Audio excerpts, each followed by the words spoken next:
Hi, friends. I haven't quite figured out my sunset rainbows just yet. Just a minute ago, the room was so pretty and so full of them, but we'll take what we can get, and I'll give you just a little bit of me, so it's not just a blank wall, I guess. All right, so this is a journal from yesterday, 11/27/2010. This one is the third journal of that day, and the Mayan day was 3 Serpent. Let me magnify my zoom here so that I can read to you better. All right. Time accelerates. What part of life are you ready to own? This is an interesting day for the journals, this being the third one, but then as I look to the Mayan day and see that it's a 3-day, that makes sense. Flow is the signature of 3. I'm realizing something that's not really new. I've just not stopped to write about it so far. The journals were once part of a very sacred morning ritual or routine I engaged in. A day without a journal was so rare, and that was just the way of it. Sometimes there would be 6 or 8. Okay, things have been so constantly changing though. How about you? How's your life doing? Back then, the journal flow was something distinct, something different, something sacred enough that I wouldn't change a word of it once it was written, except to correct a spelling. I respected it that much. I recognized the source. Well, where am I now? I almost hesitate to say this, but here goes. Every moment is sacred now. The journals have become the way of my life. They are not a sacred flow that only comes then and not at other times. My life is an open journal now. Every moment has this sacred flow to it. It's nothing at all now to edit the journals, to find myself improving them as simply part of the flow. I don't mean that if I'm reading an older journal, I will insert today's understandings in it. Not like that. Though, they are still sacred as they are. It's mostly the recent ones I've been working with anyway. They are more editable, I find. I see now that I thought less of the self back then. I had a different self-image. I hadn't yet come up and out of many beliefs that held me back, held me down in various ways. And it was fine for then, of course. It always is. Now is always perfect. Always perfect like that. The now contains perfection for it. Interesting. Anyway, we're only looking at earlier this year here, maybe into the year before with what I'm saying. It's truly freaking amazing. The changes that have come, that have taken place, that have brought me to wherever and whatever this is. I'm truly amazed by this change. Once upon a time, such a change would have been the work of a whole lifetime. And we'd have been proud and glad to see it at that. It would have been the successful life to have resulted in such change. Now it's become what? The work of a year or two?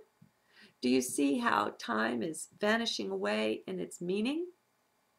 How it is shortening is one way to look at it. Well, much more of this is coming. It will intensify and intensify, at least according to the Mayan calendar understanding, until we may all think we're a good bit loony. Time is on its way out of the drama here. We're rising above it, actually, or coming to contain it.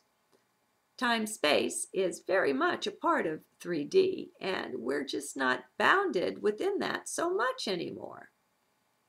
That goes with coming into heart. Did you know that? The way to exit 3D is to enter the heart. I keep telling one and all how it's a magical kingdom in here, and many, so many, are hearing this message because I'm not at all the only one delivering it, I find. I just love to hear the same message coming off of other lips, ones I trust, like Little Grandmother, Muji, Adyashanti, and so on. So many are singing their version of the same song. Gangaji is another. We're all meant to sing a new song according to the scriptures. Well, maybe this is a part of it, entering into heart. It surely makes everything new. Nothing whatsoever remains or looks the same. It changes simply everything, makes it all go upside down and inside out somehow.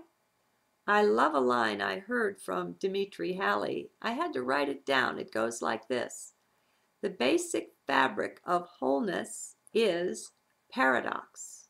Yummy. That says so much. I like Dimitri for the authority he brings to the message of not running away from things. Like the spirit warriors we are within, he shows the way to stand there and greet it, no matter what comes. Eckhart does that too in his own way, but he's not a psychologist. As we open up to look at life as just part of the self, thus transcending the observation or measurement problem, we are given a new look at our own being there. It only appears to be someone else. It's not really that. We've got to open to this, though, and that's not easy. It won't come over and attack us. We have to be willing to have new vision. Dimitri doesn't think many can or will do this, the challenge being so great.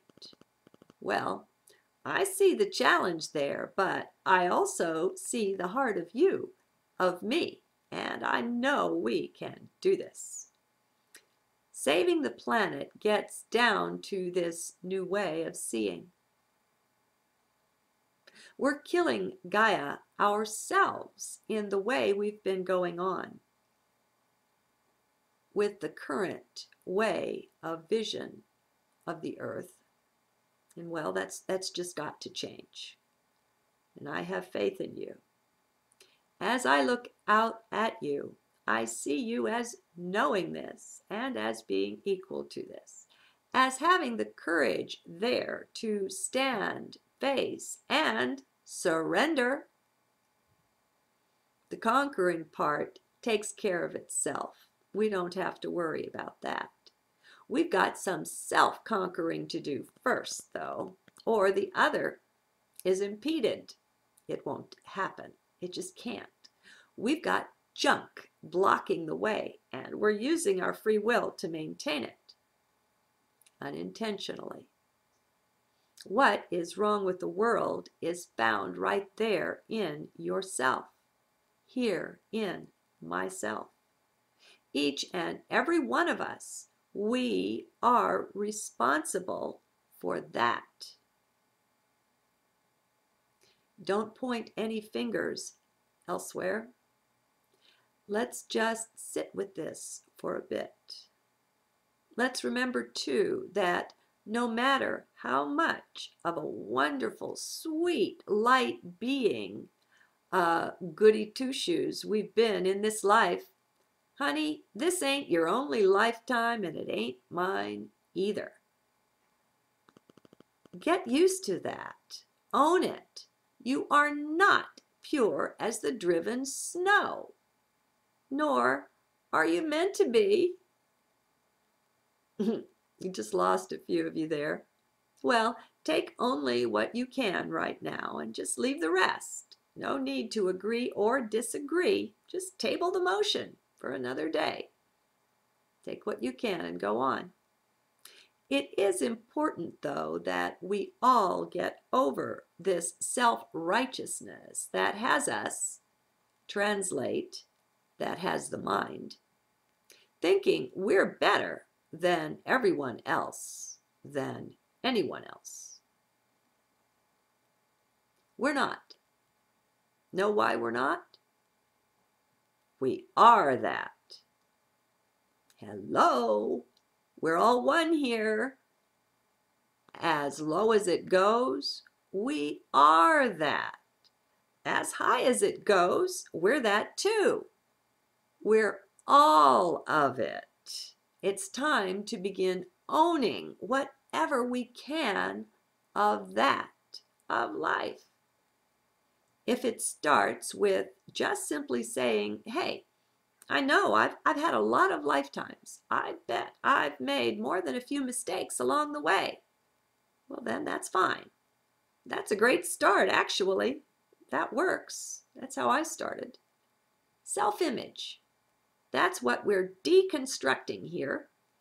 And until we do this, your old image of self is also your perceptual filter, your visual filter, your auditory filter, your everything filter on your reality. Self-image is controlling the show. Now, that's really you there controlling that show, but you're just doing it from sub and unconscious levels. Do you see this? Do you feel it? Be in heart. The beliefs, the thoughts that you hold dearly, they are what's working here. So you're really in control, just not consciously. If you can own that, it will help. Do you see? Am I going too fast?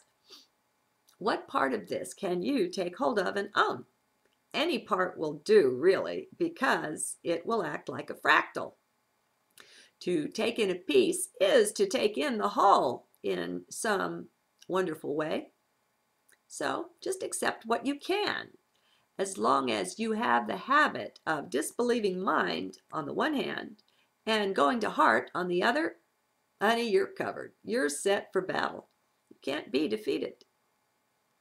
Now, that's just one way of looking at things, of expressing things. But I realize that some of you resonate to that.